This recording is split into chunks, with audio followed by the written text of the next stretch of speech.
Hello,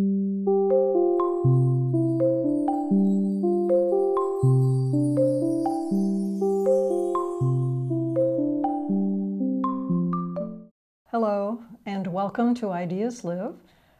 I'm Karen Anderson, and this is my co-host, Anne-Marie Oomen. And today we're embarking on a series of discussions about ways to help. That's what we're calling it.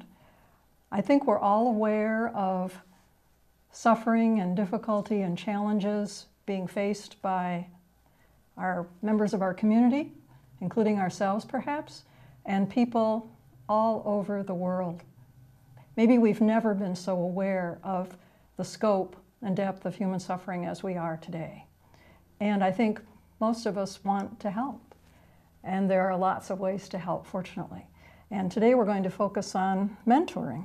Isn't that amazing? I here at Ideas Live, we tend to have a deep conversation with someone about what they can do, how they can help in this case, in this particular series that we're embarking on. And I was thinking about this subject, and mentoring is that small, singular way. And I don't know if people think about mentoring. Certainly mentoring wasn't part of my youth. Not by that name. Right, right. And yet there were key people who individually stepped forward in my life and did mentor.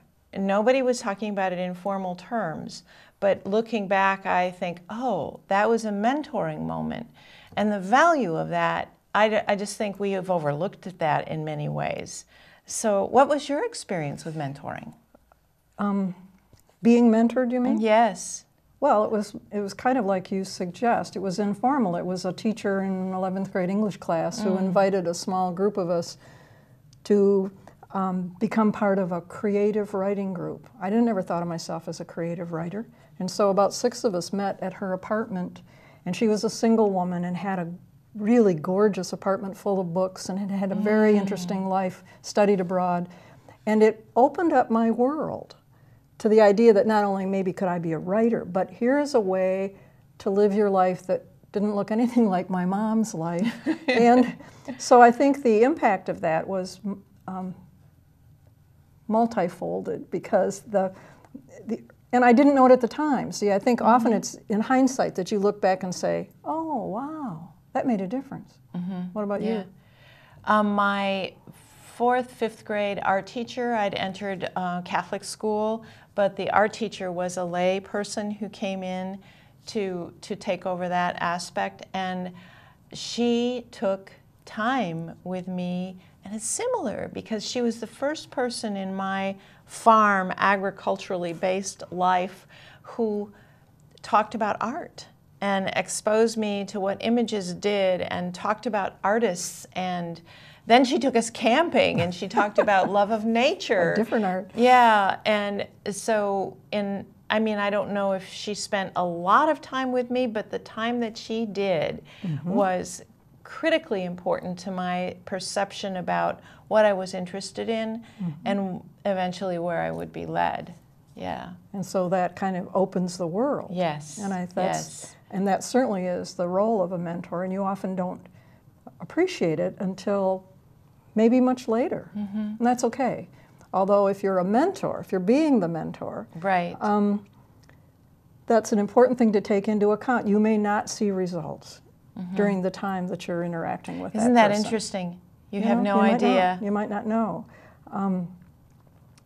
But we have an expert with us on yes. on mentoring, who works with a particular mentoring program, Big Brothers Big Sisters, and we're going to talk with him more about this. So please stay tuned.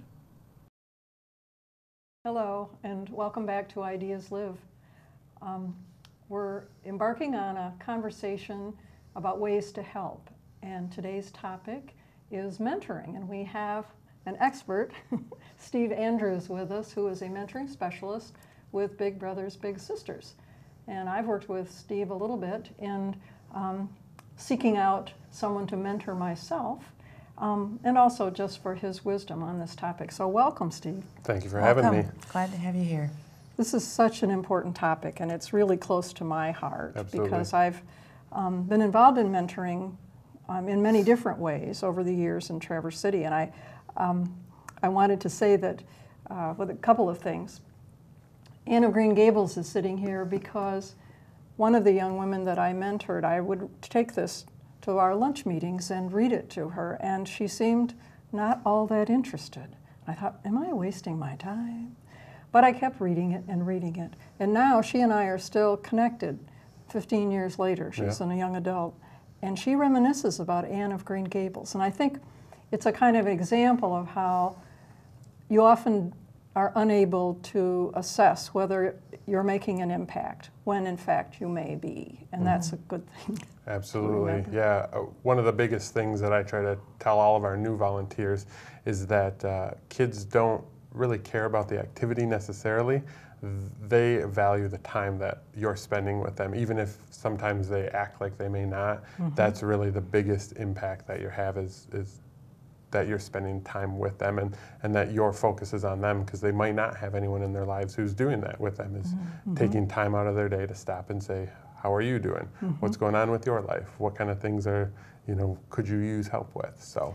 And it's so interesting to me that even though we normally associate that conversation with a parental role, parents quite authentically don't have time for a lot of that. Sure.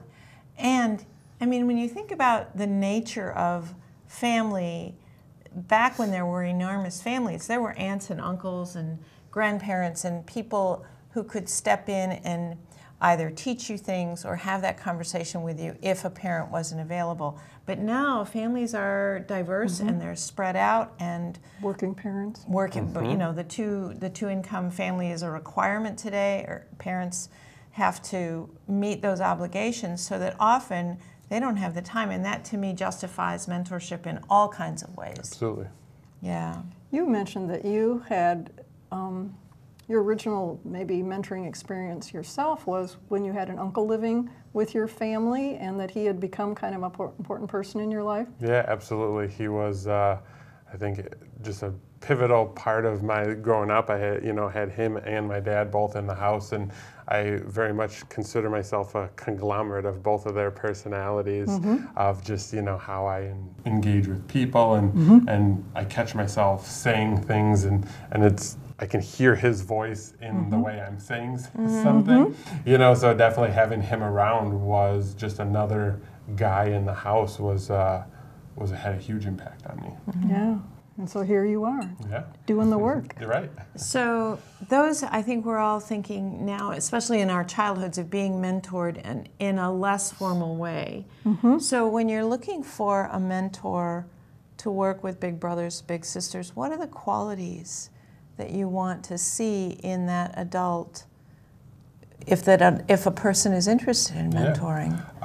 The biggest thing is having the time commitment to being able to do it, being able to provide a certain level of consistency, not saying, oh, I'll try to make time for this, or I really want to do this, but I don't know if it'll fit in my schedule. Being able to really devote your time and energy to making that connection.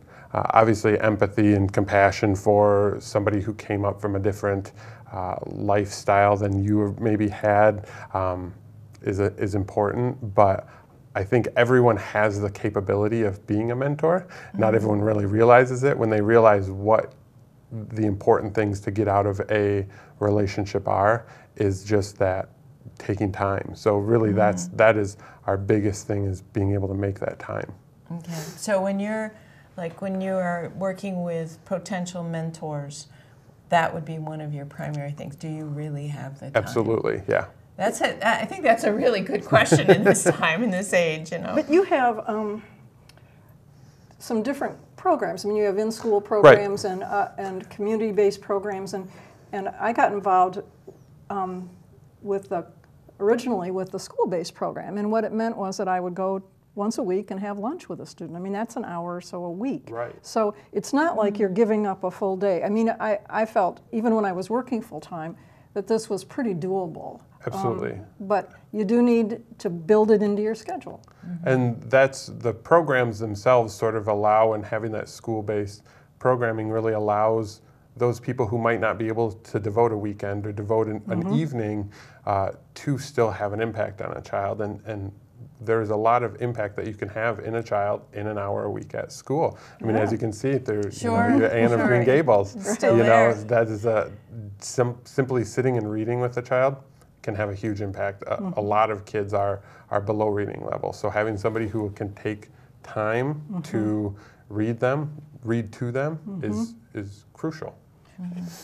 And I'm curious about this process of how, very curious about this, how you mentor the mentors. So, it's one thing to sit in the presence of a child, and you had, I think, all kinds of intuition about it that was on the right track. But what do you say to your mentors in terms of like training or helping them know what to do? We provide some volunteer manuals and things that have some good child safety sort of things to keep aware of as they're, meeting with their little. But the biggest things that we talk to them about are listening. I had a volunteer who called and asked me for advice on a situation that I would have, been a fish out of water in, but really just sitting and talking with her and talking through the problem and offering some really common sense advice that I think anybody would have given, after talking through it. We kind of resolved the issue that she was having, and she felt more confident in it. And it was, again, just me listening to her. I didn't have this expert advice necessarily for her. We do have training. Our national organization does a phenomenal job of providing trainings and things like that to us to help, but really it's sitting and listening and talking through some of those issues. Another thing I want to mention is that Big Brother Big Sisters does a really great job connecting mentors to each other. Yeah. And I've done mentoring in other programs where there was no support for the mentors, and that is a critical role. I'm glad you brought that up, because a lot of times you get into situations that you do not have the experience to deal with, and often other mentors can be as valuable to you as anyone in working through some solutions. But you're very proactive about that, and I really appreciate that part, because I've many times gotten either in over my head in something, or just not sure how to approach a child for some reason or another. Yeah. Good help. But I think I really appreciate what you're saying about that whole listening process. I think sometimes, especially with younger children, we forget as adults, even in an unfamiliar territory, how much experience we actually have. Absolutely. That we already know. Perhaps we haven't expressed it overtly, but we have a lot of common sense experience that we can help a child work through. The first time they break up with a little friend or something like that is an enormous thing. And to see, as adults, we know about friendships coming and going. I don't know, that's just an example, but I think that's one of the ways in which we can help without even having the training, but the training seems to me essential. Yeah. I wanted to touch back onto a topic that you and I talked about, Steve, when we met, the two of us. That's a really important piece of research. ACEs is an acronym for Adverse Childhood Experiences, and that was research done by the CDC, in which they did some in-depth analysis of how adverse childhood experiences affect kids over time as they grow up. And this can be any number of things: physical, emotional, sexual abuse, neglect, household issues such as drug use and so forth. And I think the thing that's related to this conversation is that they found the single most helpful strategy with these children, and almost everyone has had some kind of adverse childhood experience. The single most helpful strategy is a positive relationship with a caring adult. Right. I mean, that's really profound. You think about that. Absolutely. It sounds so simple, but It not is. necessarily so.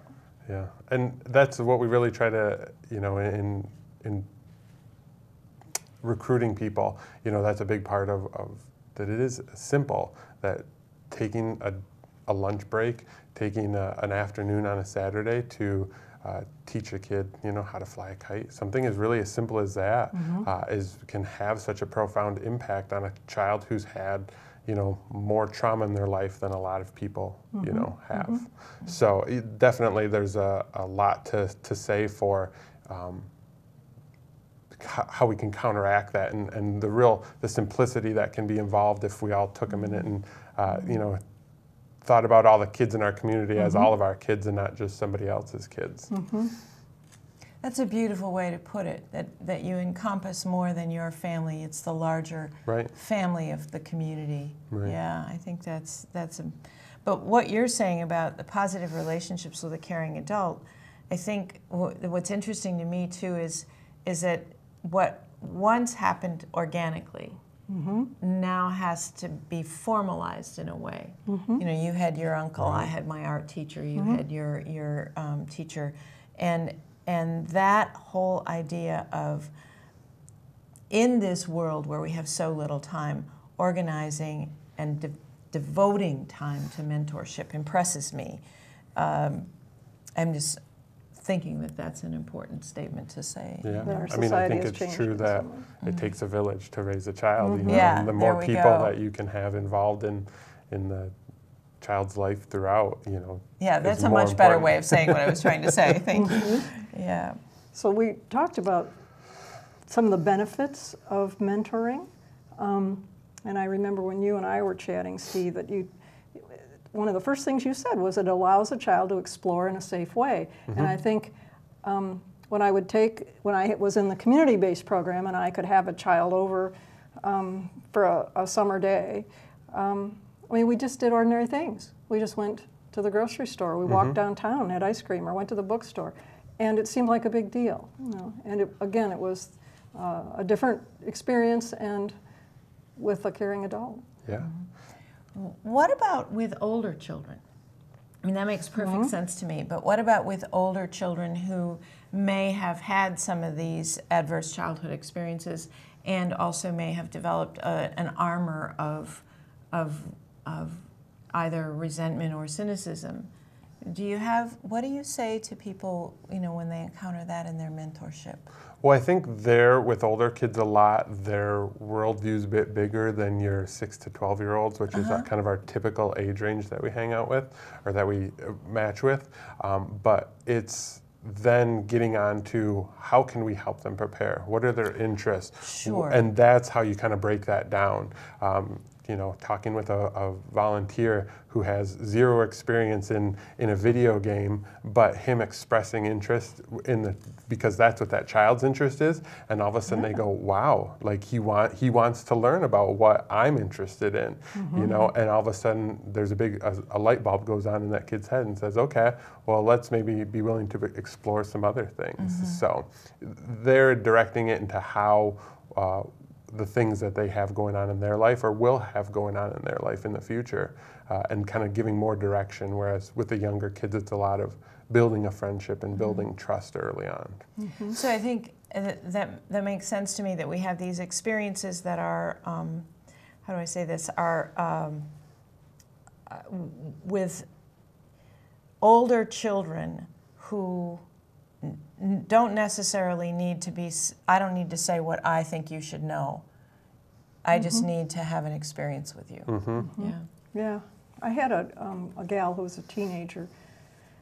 For a while, I don't know, maybe about a year, we connected, and most of what we did was sit in my kitchen and have a cup of coffee, and I would talk with her about books that I love and find out about books that she liked. And she introduced me to some young adult literature that I was not familiar with, and I read the books, which I think helped establish my credibility, and I loved the books. And so it was a kind of an exchange, and I gave her a copy of Jane Eyre, and some of those things. But it was again, life experience and spending time. Right, yeah. I have volunteers all the time who say, well, I'm busy on a Saturday because I'm doing this, I have to rake the yard. I said, invite them over to rake the yard with Yeah. you. With you. Oh, I mean, nice. you get to hang out, you know, and say, It hey, goes faster. we'll go grab a bite to eat after that. But that time where your guard's down, where you're just able to have a conversation about whatever's going on, you know, but it's not the focus. Sitting and having kind of a forced conversation might not be that easy for a kid, but mentioning something they have going on while they're busy tinkering with their hands or doing something is when kids will open up. And so having those sort of really free moments for them to just be able to be themselves and talk honestly are big. Good point. I am interested in this. You said at one point that sometimes families are resistant to entering the program. Sure. What are some of the problems with that? I think there's maybe a little stigma with, you know, having their child be labeled as someone who needs help. I think that's part of, you know, that kind of community thing where, you know, we should be able to do everything independently and without help. And I think having, you know, and that goes on to kids, and what's wrong with my kid that they need help? And it's not at all the case. It's, you know, 100 years ago, that's what we were doing. That just naturally is having people who saw, you know, what kids were doing and provided a little bit of assistance. So I think it's, you know, it's a little bit of a cultural thing that, you know, wanting to have somebody or having their kid stand out as having a volunteer come in and provide help. So and that's part of it too, is it's viewed as help as opposed to rather than just an additional support. Friendship. You know, and friendship. And I think the more that's understood, that's really what our goal is. You're providing support and friendship and not helping. Right. I thought this made perfect sense in your list about the challenges that parents are sensitive to this idea of being at risk, but the term you use, strengthening families initiative or strengthening families, that made so much sense to me.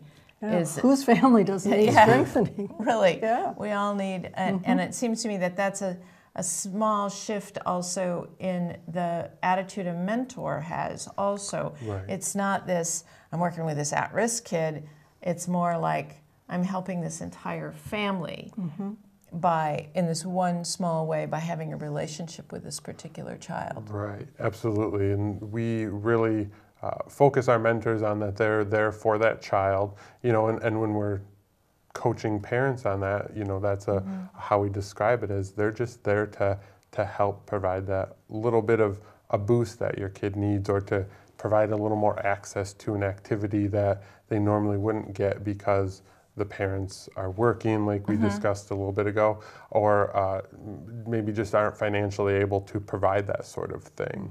So, I think we should not conclude our discussion without acknowledging some of the challenges that go with mentoring. sure.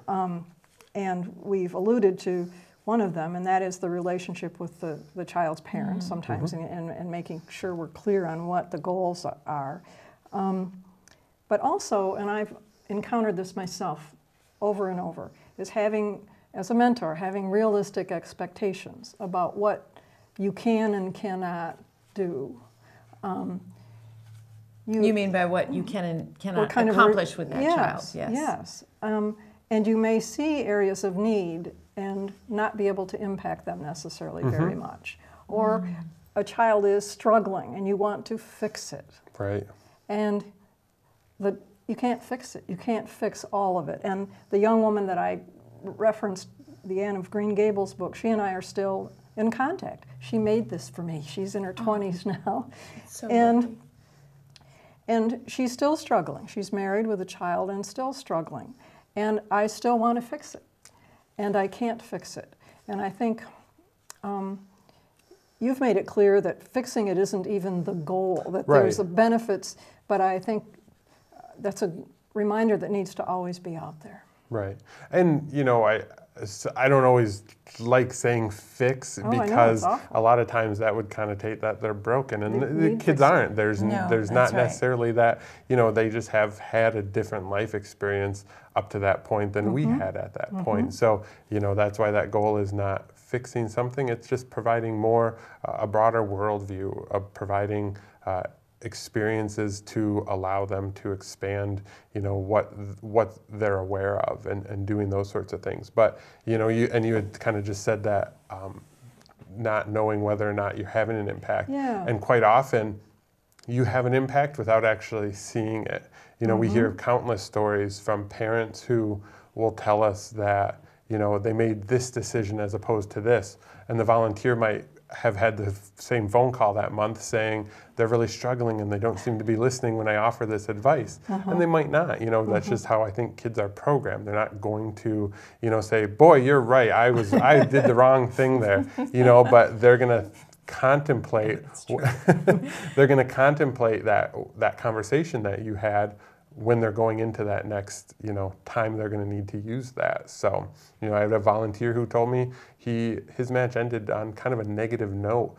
One of his matches, he's had 4 matches over the course of quite a few years, and he really felt like he didn't have the impact he wanted, even after 5 years. Well, years later, he received a Christmas card from this boy that he had been matched with, and he had a child and a family, and he said, "Thank you for everything that you had done for me." Wow. And so this was years and years later, that thinking, boy, the 5 years I put in with that kid didn't turn out the way that I wanted them to, but in the end, they really did. They had the impact, but it just wasn't immediate, Yeah, and you mentioned Oh, go ahead. Well, you just mentioned an important thing about being thanked. You're not necessarily going to be thanked in any formal way, either by the child or the parents or anybody. And so you just have to, it's kind of going forward on faith. I have to believe that something in this relationship, and it's not just me benefiting the child. I receive enormous benefits from this myself. But it's a kind of an act of faith in some way. Yeah. But even though you receive those, you didn't expect to receive, and you didn't expect to be rewarded. And I think that's a mistake sometimes people make. We have this sort of savior or messiah complex. Superman, going to swoop in there and I'm going to take care of things. Sure, it'll come. My reward will come later. But I think just the idea of even expecting a reward may be an error. That this is something we just do as a way to help that doesn't necessarily give us immediate feedback. Right. It isn't about me. Right, right, yeah. And that's the case with anything that we do to help, don't you think? That it's not necessarily that we do this so we can feel good. Right.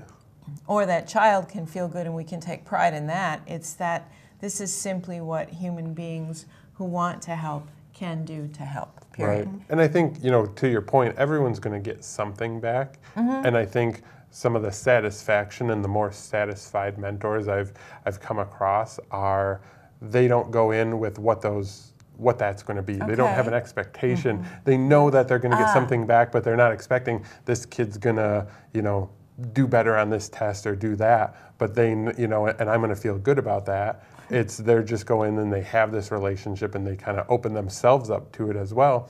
And then all of these positives that come through there, that's what their reaffirmation is within themselves, is that I was able to help. But they didn't go in saying, this is in this way I'm going to help, or that way. They just went in with what does this kid need? How can I help provide that? And calling us and say, what do we, I need help with this because I don't have those answers. Sure. And then they come back and we try to offer the best help we can and get them to where they need to be. And they move forward. Yeah.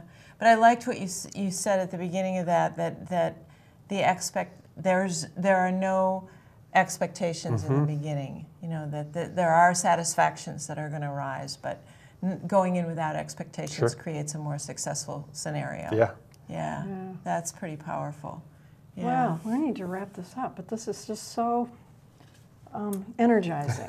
It just makes me feel good to be reminded about the importance of this. And we can do it. We don't have to do it through big brothers, big sisters necessarily, but we can all befriend a kid. Right. I mean, more than one, in ways that are just enormously significant.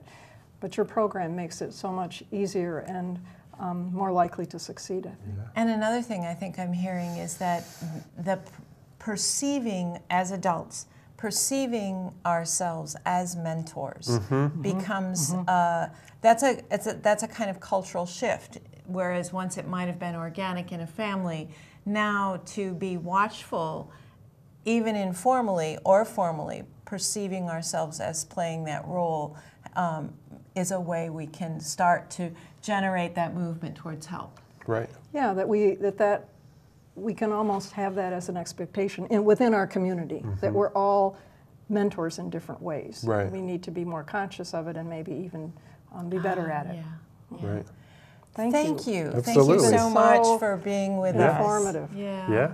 Great. Happy to be here. Carry on. And we'll be right back. Hello and welcome back. We're doing a little wrap up from our conversation about mentoring. Wow. was Steve wonderful. Steve Andrews, mentoring specialist for Big Brothers Big Sisters, was so informative and so helpful, and he kind of reduced the tensions around this whole idea of, can I be a mentor? Should I be a mentor?